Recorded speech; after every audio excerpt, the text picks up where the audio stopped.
Hi everyone, this is Dr. David Branham. Welcome to this video. Today's video will cover putting together a PowerPoint for a statistical presentation and basic statistical analysis. Now, we're not going to get into deep numbers. You've already got the data. You've already have the answers to actually create this PowerPoint. So we're not going to get into calculations. We're basically going to get into how to make a PowerPoint to help your presentation and to go over what you need to present in that presentation. So let's start by sharing the screen and going to the PowerPoint. Okay, and I'm going to change this view to the reading view so we can get the full screen here. Okay, this is making a statistical presentation by Dr. David Branham. So let's get started. The framework of your presentation. Okay, when you're doing a statistical presentation, you need to basically do 6 things. And some of these vary according to what kind of a presentation you're doing, but this is a simple presentation.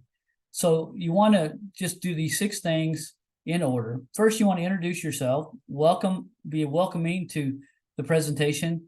So start by telling us who you are and basically introducing the audience into the presentation to try to make a good, nice atmosphere for the audience.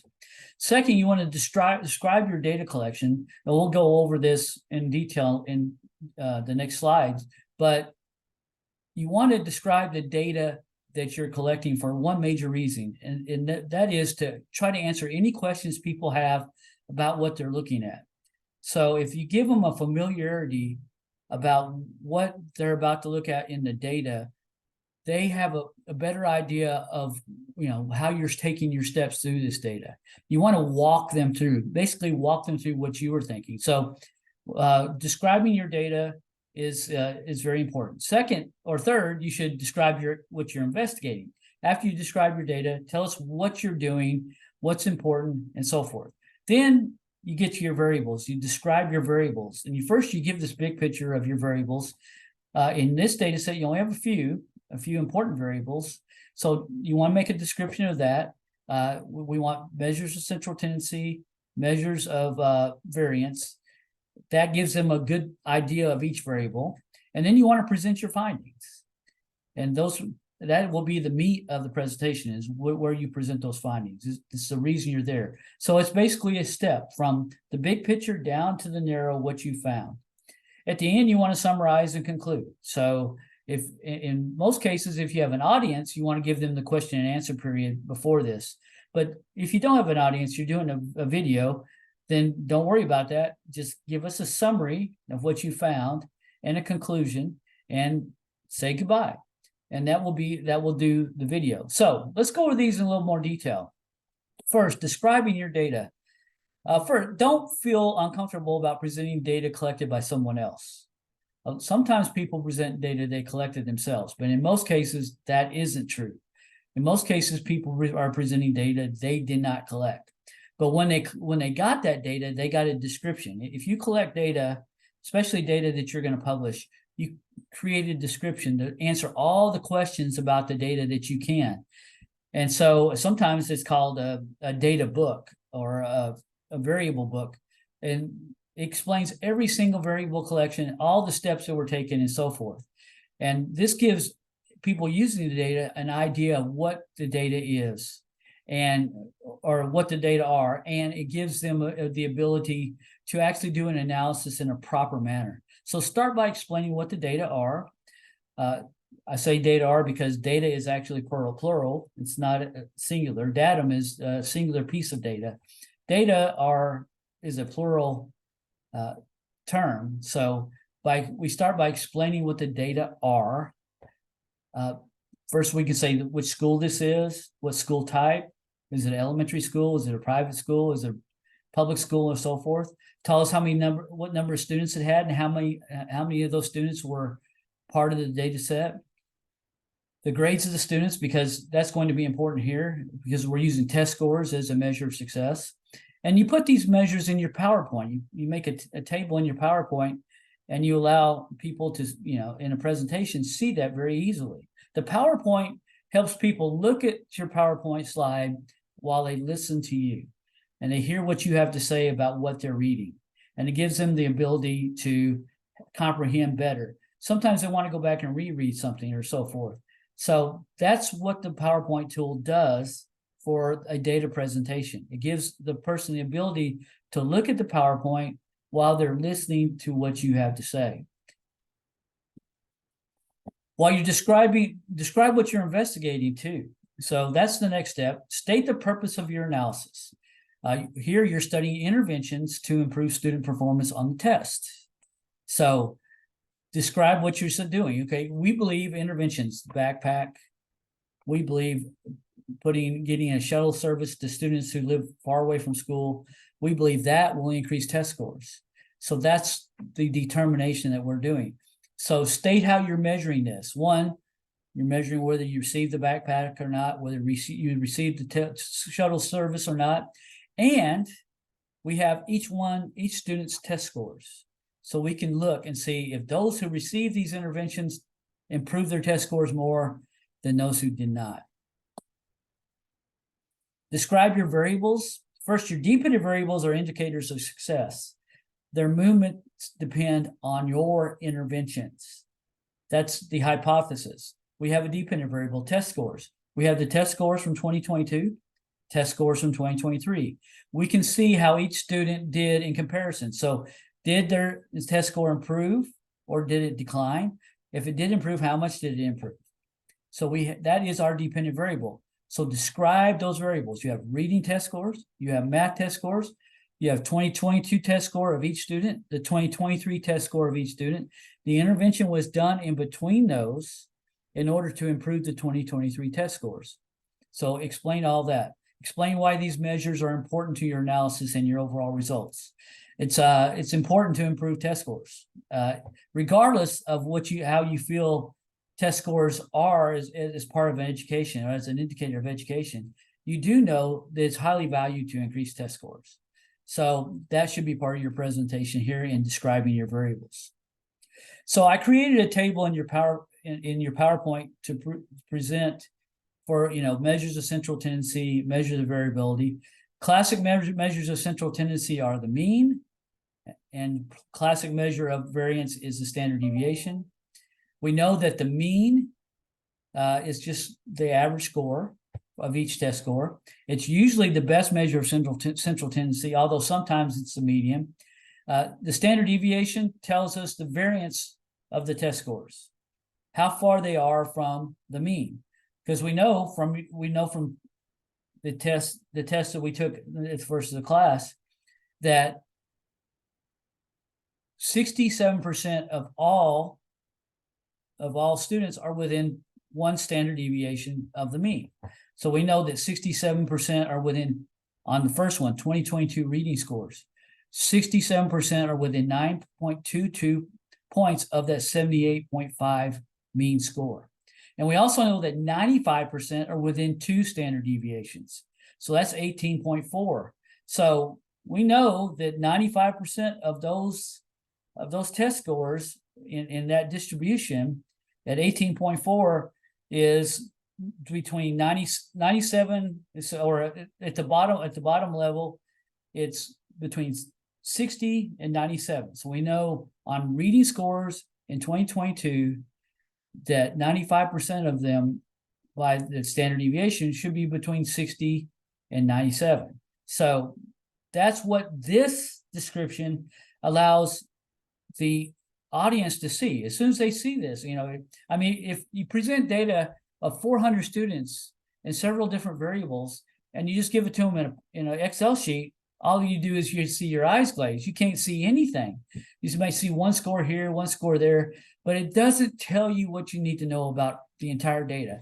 These measures of central tendency and measures of variability tell us what we know about a lot about the entire level of data just by looking at one number. And that's why they're valuable, and that's why they should be presented by you in a basic statistical analysis with this kind of data. So Once you've described your dependent variables, you need to also describe your independent variables. Your independent variables are the interventions.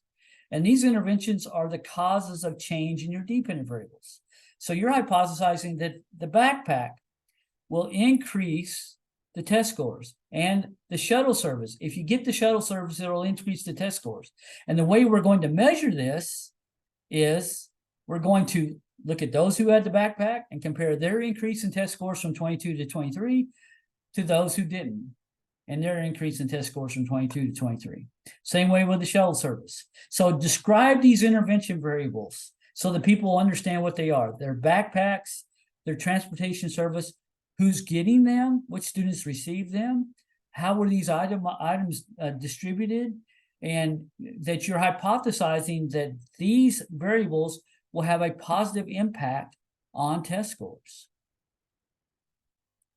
So then after you've done this presentation of your variables, you present your findings. And what you do here is you describe the overall results for the entire school for each intervention. This would be the test score change average for those students who received the interventions compared to those who didn't. So how do we do this? Well, first, bar charts are a great way to do it. And most statistical analysis has bar charts. There's other things you can use. If you have time series, you want a line chart.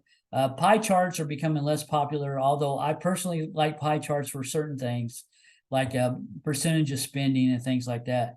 Pie charts can be very revealing, but bar charts are the best way to present data in as basic statistical analysis. And here we're just basically given the mean reading test scores difference between 2022 and 2023 by intervention. So first we're looking at the reading test scores. And we can see from the reading test scores right here, if you got the backpack, you had a slight increase at 0.68 in your reading score. But the people who didn't get the backpack also had a slight increase of 0.38. So at the very most, we can attribute the backpacks to a 0.3 increase in reading test scores, just a 0.3 per student. So every backpack you give a student will increase their test score 0.3. That's not much of an impact. So I would say that my conclusion would be from here that the backpacks may help a little bit, but one, we don't know if it's worth the investment. 0.3 points. Maybe there's a better way to use that money to get a student 0.3 points than a backpack, at least for reading test scores. The shuttle service is much the same thing. The shuttle service increased 0.61. That was it. And 0.34 for those who didn't get it. So overall, there was a test score increase for the entire school. Those who got the shuttle service got a little higher increase in the reading score, but not very much, 0.27 on average. So a shuttle service is very expensive. So that investment, I would say, would be not worthy of trying to increase reading scores. Here, we're looking at reading scores. And if it were me, I would say that these interventions did not do enough with our reading scores to justify making them. So from that conclusion would be, look, we looked at our reading scores. These interventions aren't getting the job done. So let's move on and see if our math scores are improved. That would be great if our math scores were improved. So we looked at the mean math test scores between 22 and 23 by intervention. And look, the backpack, a solid increase of, let's see, it's 2.25. Sorry for my math, it's not that good right this morning. So it's a 2.7, 2.6, somewhere around there. Sorry, my math isn't that good today. So that increase is attributed to those who got the backpack. 3 points, 3.25 higher if you got it, only 0.66 higher if you didn't get it. And then look at the shuttle service. That's a massive difference. 5.47 increase in your math test score if you got the shuttle service. If you didn't get it, your math score went negative 2.28. So that's a, let's see if I can do my math there. That's a 5.75 point difference. For the shuttle service, if you got the shuttle service 5.75 points extra on your math, I like on that math test score. I like that. I think it's a pretty incredible increase. The backpack increase is pretty incredible too.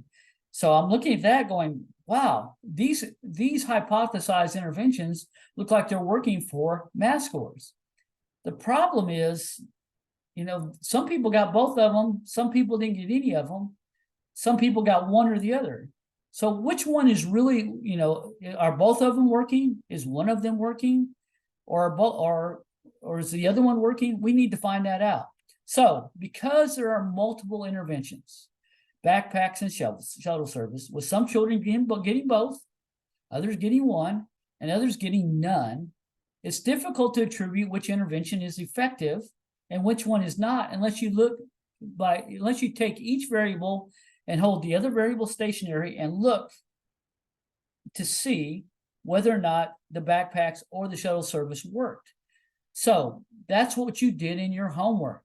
And so if you do assessment evaluation, when you get to that class, you'll be doing a regression analysis, which basically holds one variable constant and looks at the value of the other variable so that we won't have this overlap. And we won't be able to say, well, we don't know which one it is. Yeah, we do, because we hold one constant and we looked at the other one. So how do we do this? You did it in your homework when you looked at only those who had the shuttle service, and then you saw those who received the backpack, how much their test score went up, how much their test score went up if they didn't receive it. And you did the same thing in the opposite direction. It allows you to see how valuable each intervention is on its own, not in combination. So when you did that, you should end up making bar charts. Basically, this was done by in the answered homework assignment, and you should make bar charts to see what the differences are, and it gives you the ability to see which variables are actually making the impact. So this is the bar chart, and what you do is, like on the first one, you look at those who received no intervention. Their average test score went down 0.8. If you didn't get an intervention, that's what your test score went down. If you received the backpack, your test score went up 0.79. So that looks like it's 1.59 points, because instead of going down 0.8, you went up 0.79. So the backpacks look like they did a little bit of good on the math scores at 1.59 points. That's pretty good on that one. So that's the people who didn't receive the shuttle service but did receive the backpack, in comparison to people who didn't receive the shuttle service and did not also receive the backpack. See, we're looking only at people who didn't get the shuttle service, and we had a 1.59 increase in the backpacks. Oh, okay. So if you look at that, and then let's look at the people who received the shuttle service but no backpack in comparison to those who did receive the backpack. So here the increase is almost zero. If you received the shuttle service, the backpacks did not seem to do you any good. It's only a 0.18 increase, 5.58 in comparison to 5.4. So overall, you're going to get an average increase with the backpack of less than 1 point, even though it showed well over 2 points in the first part. That can be attributed to the actual people getting the shuttle service. So if you look at that, if you compare the first two bars, we can see backpacks helped a little bit, 1.59 points among those who didn't get the shuttle service. So that's just backpack. Among those who did receive the shuttle service, backpacks only helped 0.18, almost zero. It wouldn't be statistically significant. So the backpacks probably provide minimal increase in math scores, just minimal, less than 1 point on average. And it looks like that if you receive the shuttle service, though, we look at those who received the shuttle service. So we compare those who received the shuttle service and no backpack to those who didn't receive a backpack over here and did not get the shuttle service. We see a 6.2 point difference in math scores, 5.4 minus negative 0.8, which is the 6.42 difference.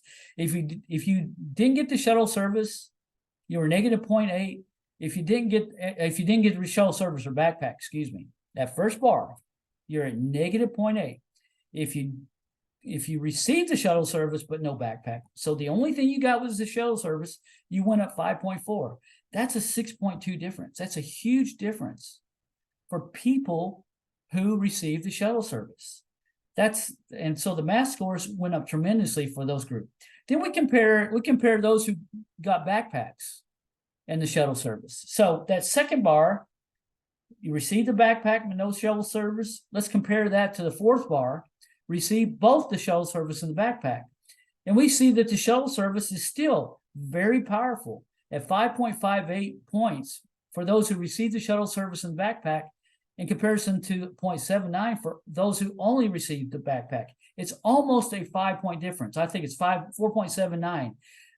This analysis clearly shows that when you hold the other variables stationary, that the shuttle service has a very powerful effect on math scores.